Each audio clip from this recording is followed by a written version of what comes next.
Welcome to part 2 of our prospecting process. Okay. Last week we talked about the what and why, and today we're going to dive into the how-to. And this is actually a process that we've gone through with several of our clients in their office hours this month, helping them get their prospecting systems set up. Mm-hmm. And once you get this down, you can reuse it.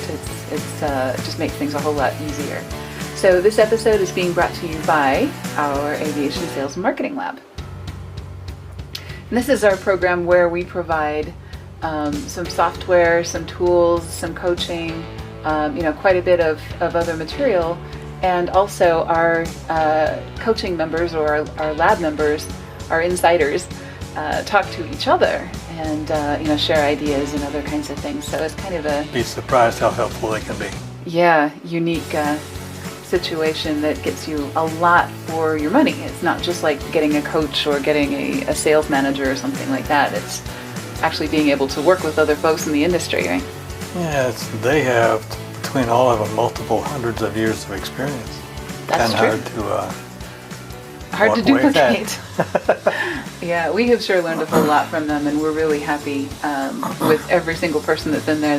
They're a lot of fun to work with, and we hope that you'll join us. So, of course, that's our Sales and Marketing Lab. Okay, so you have a source of inbound leads. We talked about this last week. That could be lead magnets on your website that people have to give you their contact information in exchange for a checklist or a tip sheet, something like that. Trade shows, you may be scanning badges and getting, the lead capture spreadsheets.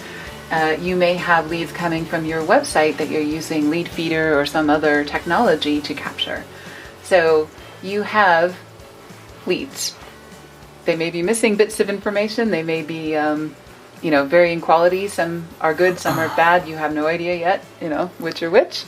In fact, our people have an approach to help fill in the bits. Exactly. And we're going to talk about that in detail. Actually, we'll talk about the missing bits and how to get those pieces. So we also talked about the fact that what most people do with those leads is nothing, which is the worst possible thing that you could, well, I guess the worst possible thing would be to call them all and tick them off in some way. And I think that's what people are afraid of. They're afraid that they're going to do the wrong thing, so they do nothing. Which is the wrong thing. Which is really the wrong thing. But what that does is it takes all of that time and all of that money that you spent using whatever method you use to collect those leads, and it just throws it right in the garbage. And that is tragic. Not that I haven't done it myself, because time goes by, things get busy. If you don't know what to do, you tend to put off the things that you're not really sure what the next step is. And so it makes it a whole lot easier to procrastinate if you have a blank sheet of paper or you really don't have a plan. So we're going to fix that today. Tell me you don't procrastinate. I never procrastinate. See, that's what I thought. So why are we talking about it? Exactly. Okay. You also don't want to go too far in the other direction and get down on one knee and propose on the first date. And I think a lot of people do this because they don't know what to do. So, they just jump right in, and their first contact, you've had this happen on LinkedIn, where someone asks to connect with you and you say, sure. Okay. And a minute later you get a text from them saying, we sell da-da-da-da-da-da-da-da-da-da-da. And you don't even know this person yet. Nope. So it makes you regret having connected with them. So you don't want to come on too strong. You don't want to propose marriage on the first date. You don't want to hire an airplane to tow a banner that says, will you marry me? That's too much expense. It's too intimidating. It's too fast. So don't, please, do that. Okay? We dated for a year. Well, actually, we hung out for a year. We worked together for a year before we ever really a year or two. Dated. Yeah, it's crazy. But anyway, we are very slow movers, and also in terms of sales, which is not a bad thing as long as you have a full Took pipeline. me the better part of a year to get her to go out for a cup of coffee. Not Right. kidding. We are very slow movers, and your prospects might be too. And there's nothing wrong with that. Being cautious people is kind of risk management, right? Mm-hmm. Okay, cool. So we have a 3-week, almost 3 week, it's actually 2.5 weeks, 8-touch campaign. And this is a ridiculous amount of work. I will tell you that right now. But the bottom line is, it works. It works. And it's actually only a ridiculous amount of work the first time you do it. If you set it up as templates and automate it and use a CRM and some other tools. And there's a ton of tools on the market, some of which are expensive, some of which are free or close to it. So this is something that just about anybody can do using, I would say, $30 or less a month. Yeah, and you can spend all the way up to $100 or more a month on a CRM, and there's a learning curve as you go up in the sophistication of CRMs. However, once you do that, it does a lot more work for you. Right. And you can do parts of this using something really simple like MailChimp. You can get all the emails set up to go out from something like that. You'll have to do the phone calls yourself, and you'll have to remind yourself to do the phone calls. Or you can use a CRM like Salesforce, and it will tell you every step if you set it up correctly. And it keeps bonking you on the face every time you're supposed to. Make these phone calls. Exactly. Right. So if you need to be bonked on the face, Salesforce is your thing, right? Mm-hmm. Okay. If you are a little bit more automated and want to spend a little less money, you could use something simpler like a MailChimp or a Constant Contact. Or if you're in charge of marketing, you leave yourself logged into Salesforce and you keep getting stuff all the time. Right. Okay. So yeah, this is a lot of work, but it's also a lot of work for your competition. So it really comes down to the matter of, do you want the customers worse than they do? Are you willing to do the work? And that signals to your customers, and this is part of the Darwinism, really, of the capitalist marketplace. How bad do you want the business? And it signals to your customers, are you procedure oriented? Are you in it for the long term? Have you invested in your business? Do you have systems? Are you organized? All of those things are things that you're communicating to your prospective customer during these 3 weeks. They basically want to know if you know what you're doing. Exactly. And they may not even articulate that fact, but they will be impressed by the fact that you are persistent and professional and courteous and all of those things. So that's what we're after, is to make sure that you're representing yourself in the best possible way to start with. Of course. Okay. All right. So we're not going to propose marriage on the first date. We're going to do baby steps. So of this 8-step program, we're going to go through each of those steps step by step, right? First step is wherever you're getting your leads from. In this example, we're using Leadfeeder, which is what is used in our marketing lab. So for each of these steps, there is a reaction or a call to action or an intended response. So the intended response from the first step is a complete lead with a name, a first name, last name, email address, and phone number. So, if we can get those 5 pieces of information out of our first step, we're happy. Okay, so we're going to start with wherever we get our data from. Trade shows, websites, Leadfeeder, JetNet, Airpack, tail numbers. Some people actually from FBOs and other service providers will actually write down tail numbers that are landing at their competitor's facility. And then they'll send them a postcard. So, if you are collecting leads that way, this will work with that too. Mm-hmm. Okay. There's lots of ways to get leads. In almost every case, though, you're not going to have complete information about that. Exactly. Okay. So that's why we have to do our step 2, which is research and connect. Our first step that we want is a LinkedIn connection. Some people are going to have a LinkedIn, some people are not. We're also going to want those 5 pieces of information. So if we're using Leadfeeder, which is what we're using in our example, there is a button in Leadfeeder that says use the people search. So, you have someone come to your website, you can see that they came to a certain page on a certain day, they spent a certain amount of time, all of those things.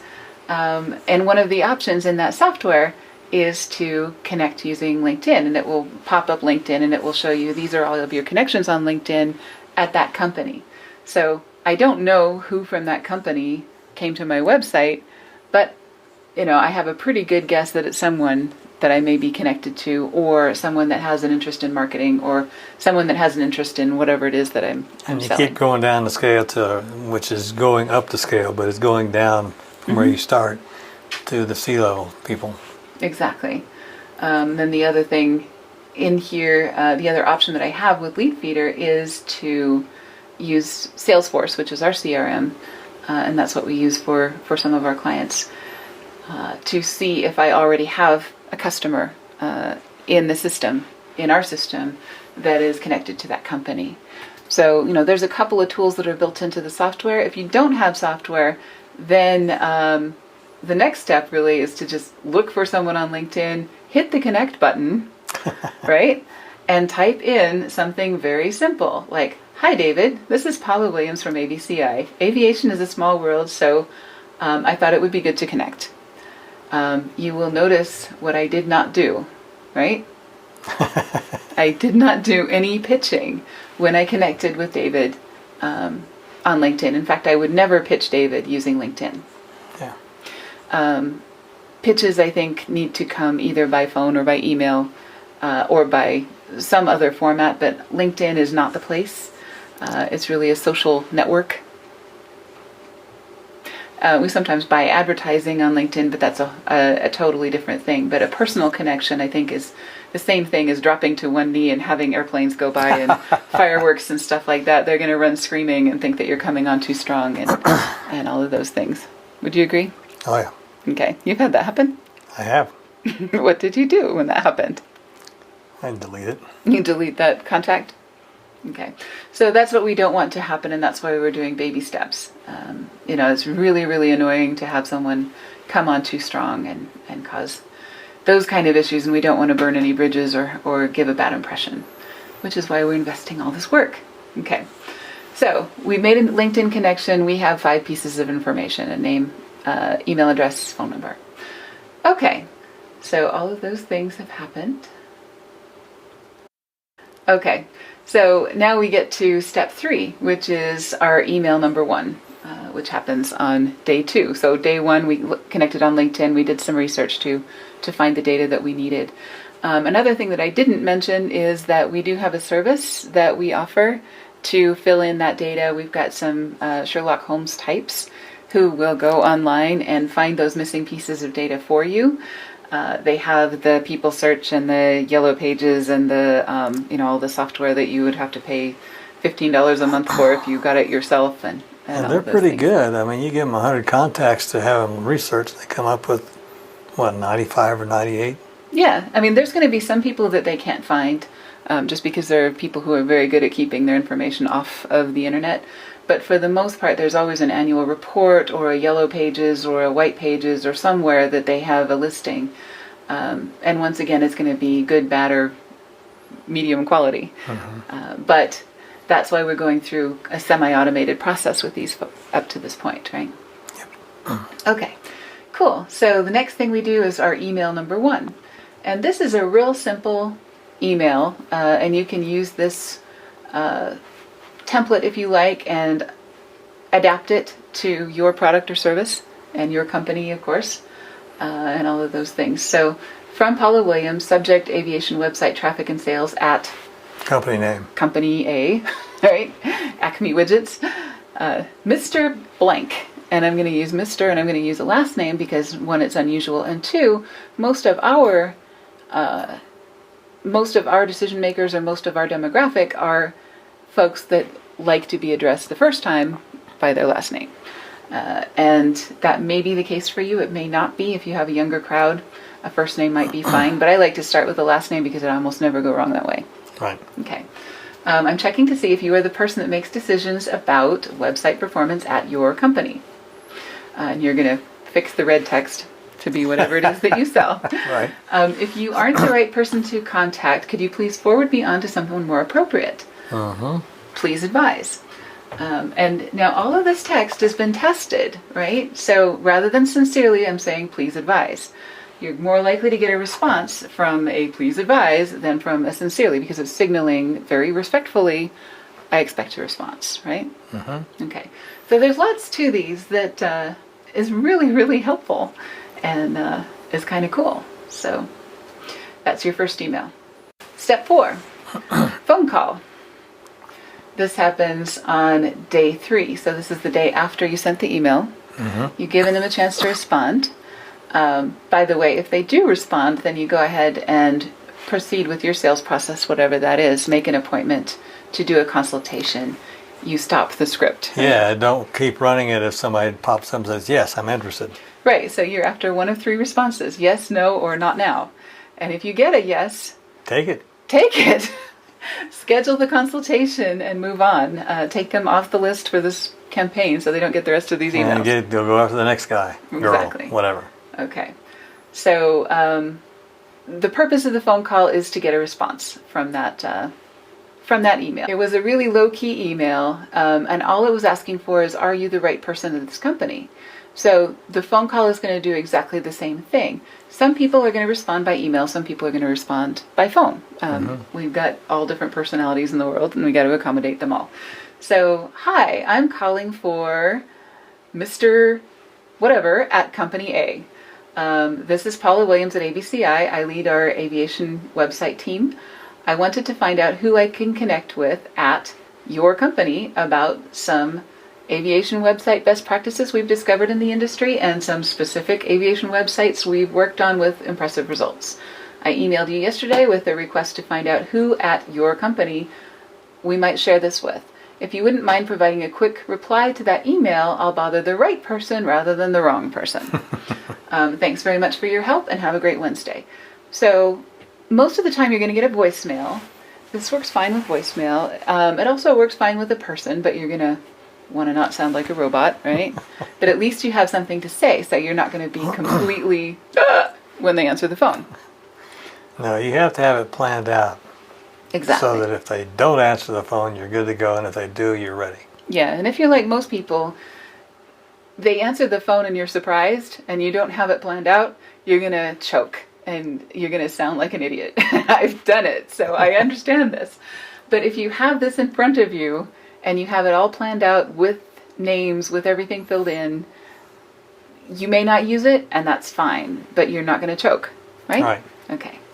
But you do want to make sure you cover all the points. You just may not use the script, and you don't want to sound too robotic. And the more you do this, the more practice you get, the smoother it's going to be. Yep.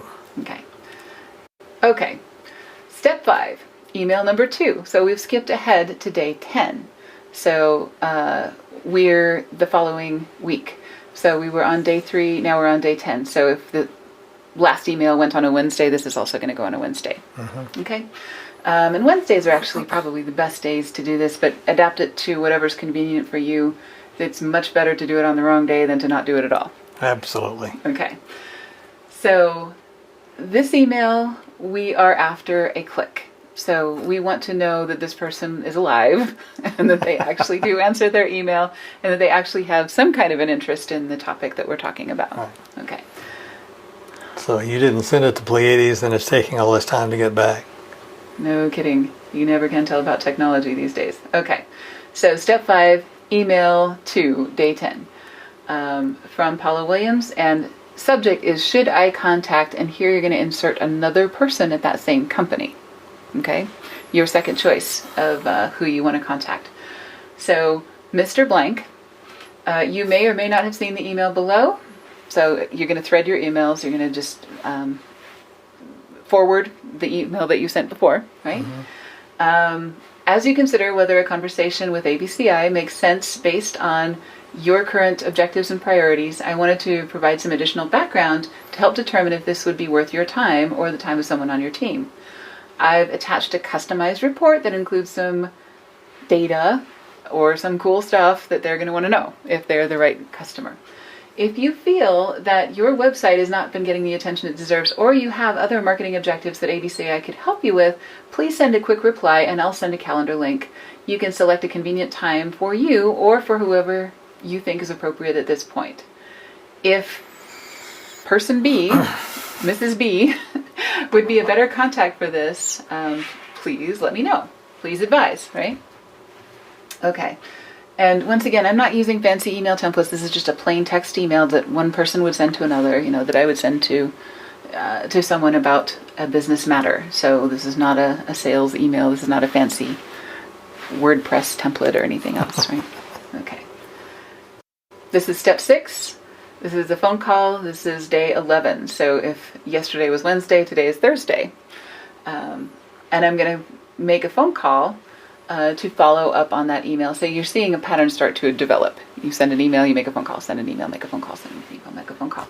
You could do this, if you had hundreds of contacts, you could do this just with the emails, but if you look at the statistics in the book, and also our statistics or our experience, is that the email plus the phone call is much more effective, like by orders of magnitude, than just the emails.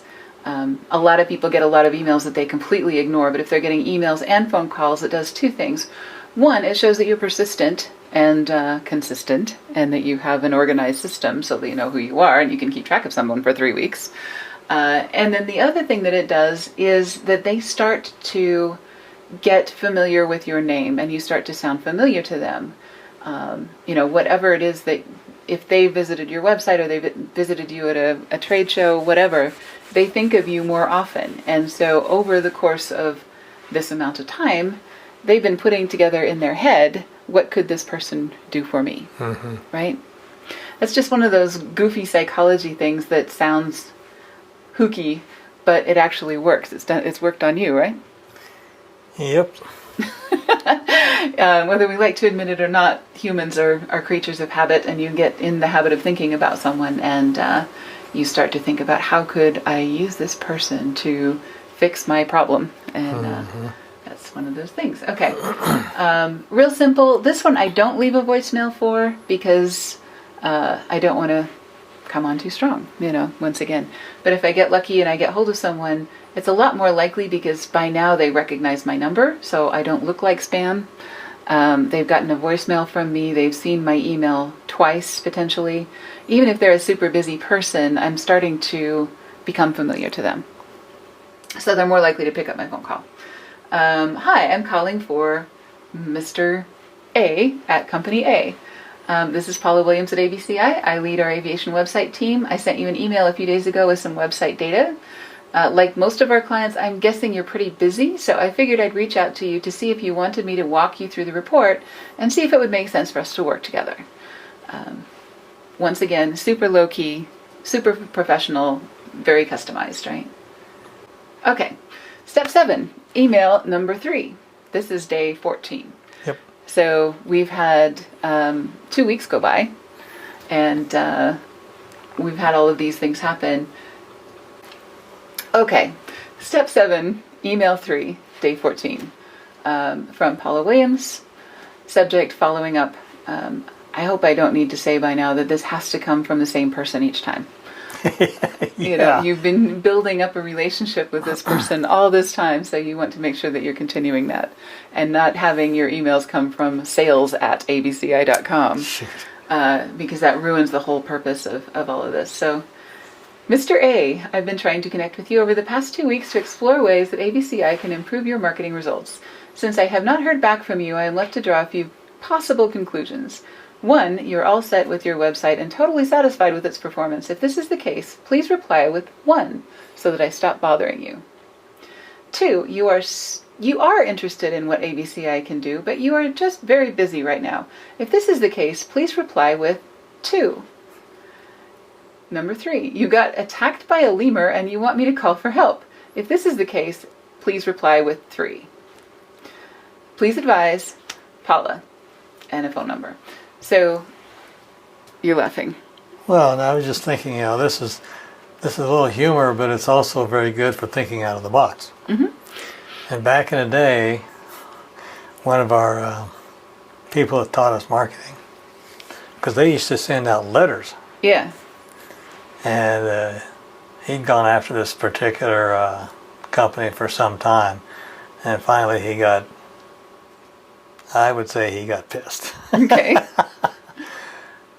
So he went down to the Ace Hardware store and bought a metal trash can. A shiny galvanized silver metal garbage can, right? And boxed it up and sent it to the guy with a note that says, since you obviously are not responding to me, you need a place to put all this mail I've been sending you, so here's the trash can for that. Exactly. And the guy called him back. Right.